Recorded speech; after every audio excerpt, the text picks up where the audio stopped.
हाम्रो आजको क्लास छ स्पेस डिभिजन मल्टिप्लेक्सिङ। हामी पढ्दैछौँ स्पेस डिभिजन मल्टिप्लेक्सिङ।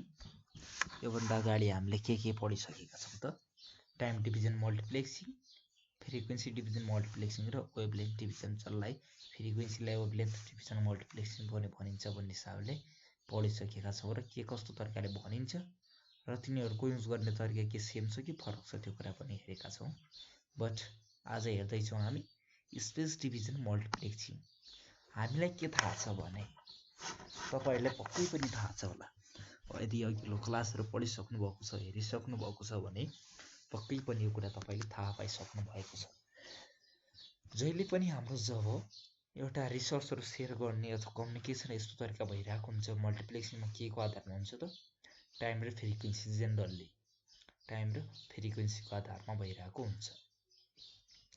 र यिनीहरुमा के हुन्छ जब टाइम र फ्रिक्वेन्सीको आधारमा भइरहेको हुन्छ भन्दाखेरि जब हामीले मल्टिपल मेसेजहरुलाई एउटै कम्युनिकेसन मिडियाबाट ट्रान्समिट गर्ने चाहन्छौं, जब हामी के गर्छौं त धेरैवटा मेसेजहरुलाई सँगै एउटै कम्युनिकेसन मिडियाबाट एउटै पाथबाट चाहिँ एउटै ठाउँबाट चाहिँ हामीले सेन्ड अथवा रिसिभ यसरी कम्युनिकेट गर्न चाहन्छौं भने हाम्रो अल्टिमेट गोल के रहन्छ त? गिवन रिसोर्सहरुको चाहिँ युज एकदमै बढाउने। के को युज त?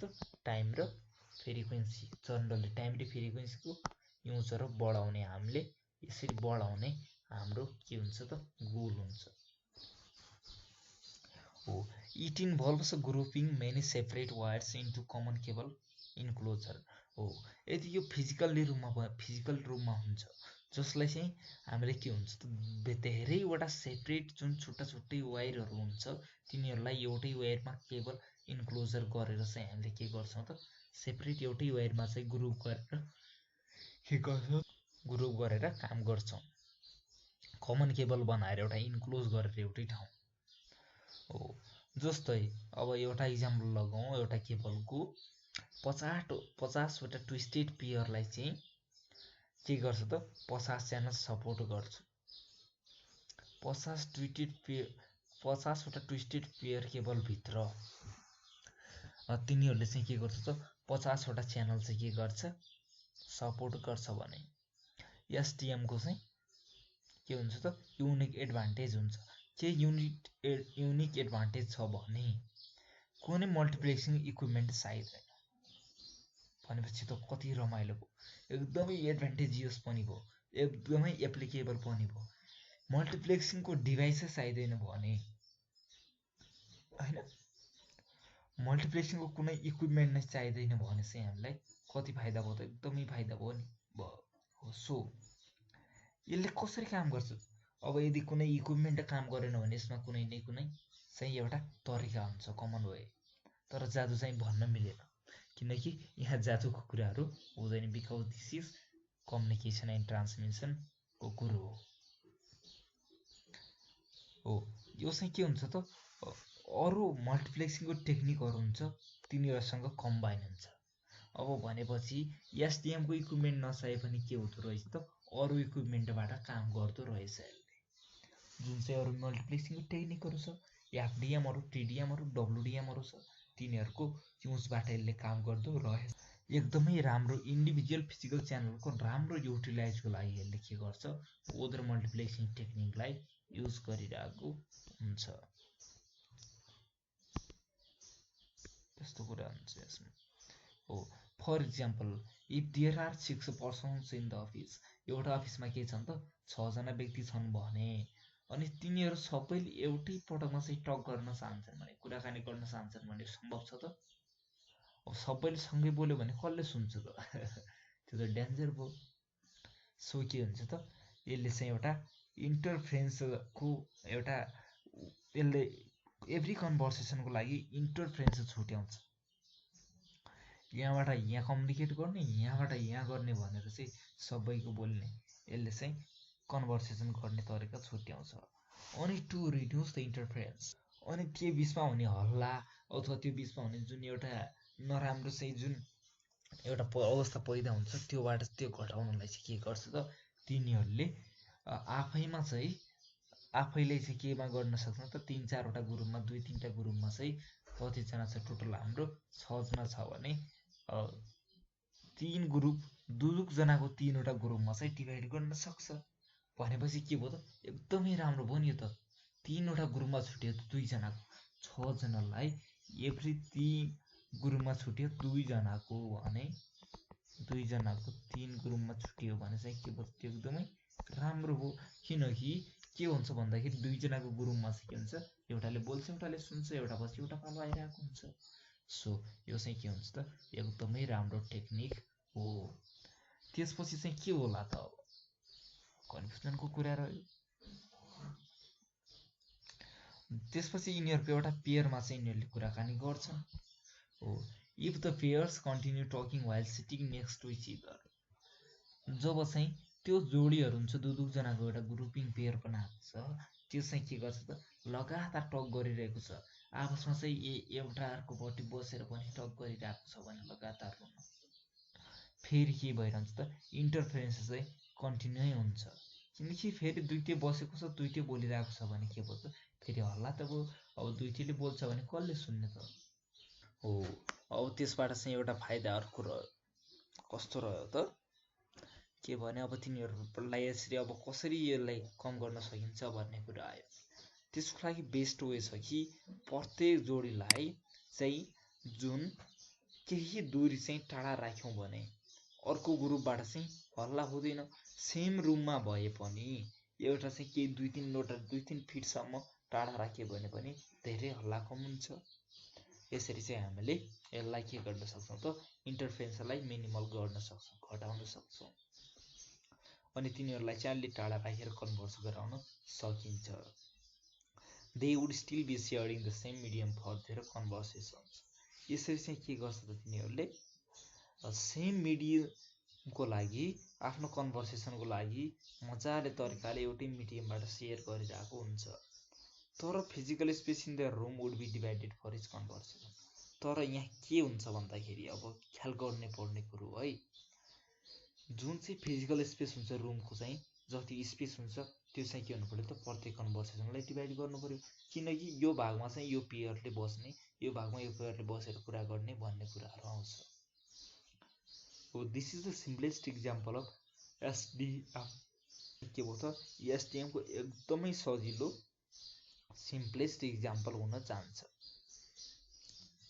हो अब यसको कन्सेप्ट चाहिँ यहाँ राखेका छौं हामीले फिगरमा चाहिँ अब हामीले हेर्न सक्छौं जुन यहाँबाट के भयो त अब यो चाहिँ हामीले के गर्छौं त कुनै मिडियमहरु युज गर्दैन यसमा कुनै इक्विपमेन्ट युज गर्दैन जुन ट्रान्समिसनको मिडियमहरु हुन्छ कम्युनिकेसन मिडियमहरु तिनीहरु मात्र युज गर्छौं हामीले चाहिँ जनरली केबलिङ सिस्टममा युज भइरहेको हुन्छ यो हो भन्दाखेरि अहिले चाहिँ अब एउटा डायग्राम हेरौं है यसले कसरी काम गर्छ त भन्ने कुरा है यहाँनेर के छ भन्दाखेरि अहिले हामीसँग के छ त 3 वटा डिभाइसहरु छ ए बी सी छुट्याइदिउँ ल हामी यहाँबाट चाहिँ एभ्रीको च्यानलहरु अर्को यो प्रोसेसरसँग अथवा सर्भरसँग जोडिएको छ अब जोडिएको त छ तीनैले चाहिँ सँगै कम्युनिकेसन गर्नु पर्यो भने दुईटैले चाहिँ हल्ला खल्ला गर्छ यहाँनेर चाहिँ अब अवस्था गाह्रो हुन्छ त्यही भएर हामीले एसटीएम युज गर्छौं यस्तो अवस्थामा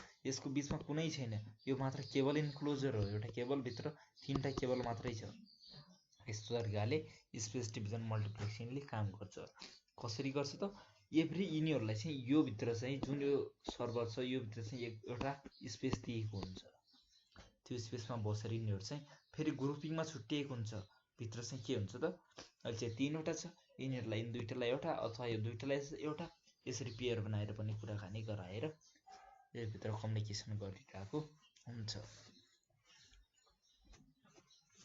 अब यसले कसरी काम गर्छ त हेरौं है space division multiplexing is the multiplexing technique in which both at the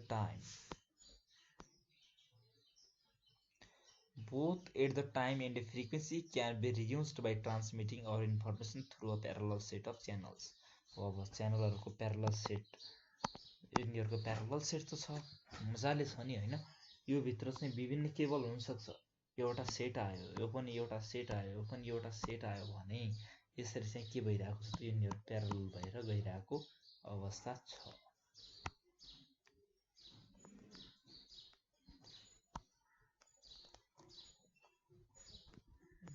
यस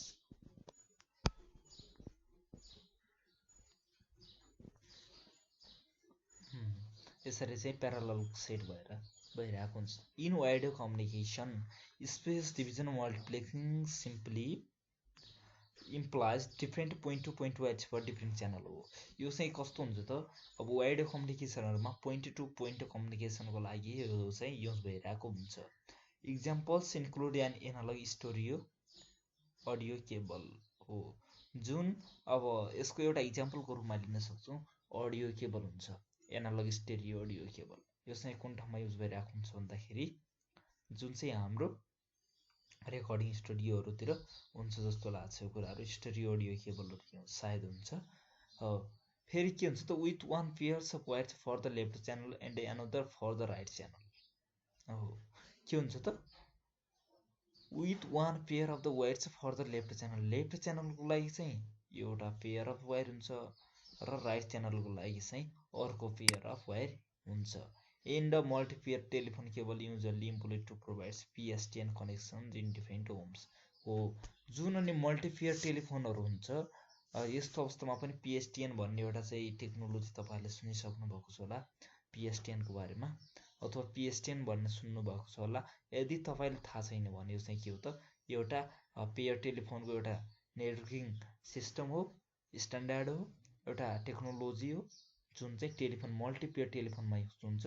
यिनीहरुले पनि के गरिरहेको हुन्छ त PSTN प्रोभाइड गर्न चाहिँ मल्टिपेयर टेलिफोनमा पनि यसको युज भइरहेको हुन्छ घरहरु। अनि another example is a switched star network. Switched star नेटवर्कमा पनि यो युज भइरहेको हुन्छ किनकि स्विच टु कम्प्युटर त के हुन्छ पोइन्ट टु पोइन्ट कम्युनिकेसन भइरहेको हुन्छ। Such as the analog telephone access network. जुन एनालग टेलिफोन एक्सेस नेटवर्क छ, नेटवर्क जुन इन्टरनेट फोनहरु छ तिनीहरुबाट के भइरहेको हुन्छ तिनीहरुले पनि यो युज गरिरहेको हुन्छ। In wireless communication space division multiplexing is achieved by multiple antenna elements forming a phased array antenna. के भइरहेको हुन्छ त अर्को कुरा यहाँनिर अब वायरलेसको इक्जाम्पल पनि हेरौँ। यसको कस्तो ठाउँमा युज हुन्छ भन्दाखेरि यसको चाहिँ मल्टिपल जुन च्यानलहरु हुन्छ STM मा चाहिँ मल्टिप्लेक्सिङ च्यानलबाट आउँछ, त्यसलाई चाहिँ रिसिभ गर्न एउटा के हुन्छ त फेज्ड एरे एन्टिना एउटा एन्टिना राखिएको हुन्छ जसलाई फेज्ड एरे एन्टिना बनाएर राखिएको हुन्छ। हो यसरी चाहिँ तिनीहरुले आफुमा तान्छ अनि पोइन्ट टु पोइन्ट गर्छ।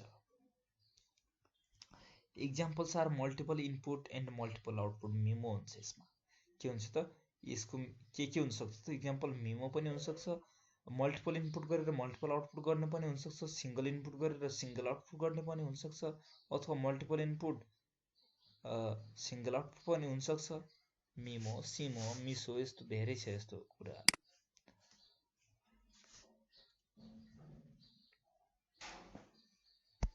Okay, today we look about the STM। यसको कस्तो फाइदाहरु छ, यो के कति कामको लागि राम्रो छ र कस्तो ठाउँमा युज हुन्छ भन्ने कुरा हेर्यौं र कसरी काम गर्छ भन्ने कुरा पनि हेर्यौं। जुन चाहिँ एउटा सिंगल केबलमा इन्क्लोजर भएर ग्रुप चाहिँ प्यारलल सेटमा चाहिँ यिनीहरुको कम्युनिकेसन भइरहेको हुन्छ भनेर बुझ्यौं। न पक्कै पनि आशा छ तपाईहरुले STM को बारेमा मजाले बुझ्नु भयो होला। यदि बुझ्नु भएको छैन भने तपाईहरुले क्वेशन राख्न सक्नुहुन्छ या यो भित्र अरु कुनै कुराहरुमा कन्फ्युजन छ भने डेटेली नेपाल अनलाइन स्कुलमा राख्न सक्नुहुन्छ। यसपछिको क्लासमा हामी हेर्ने छौं वेभलेन्थ डिभिजन मल्टिप्लेक्सिङ।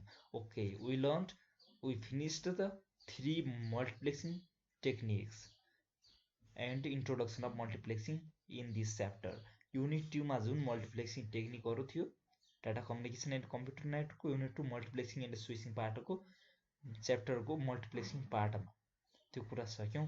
अब हामीले बाँकी छ एउटा वेभलेन्थ डिभिजन मल्टिप्लेक्सिङ। जनरली के थियो त 4 किसिमको चाहिँ हामीले हुन्छ भनेर बेसिकली भनेका थियौं।